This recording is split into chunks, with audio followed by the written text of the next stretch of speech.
আজকে আমাদের নতুন কারেন্টের চুলা আনছে কিয়ন কোম্পানির, এর সাথে ফ্রাই প্যান কিনছি। আজকে এটা প্রথম রান্না করব। ছোটবেলায় যেমন প্রথম পিকনিক করলে রান্না করলে আলু ভাজি করতাম, তো আজকে আমি আলু ভাজি নিয়েছি।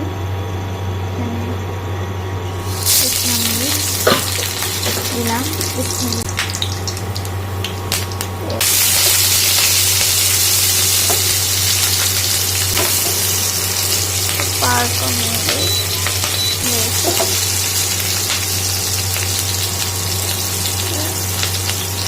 আলু দিয়ে দিচ্ছি।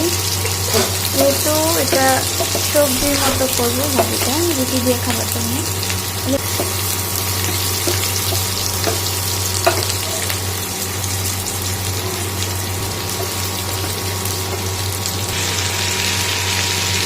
আলু দিয়ে দিচ্ছি সবগুলো।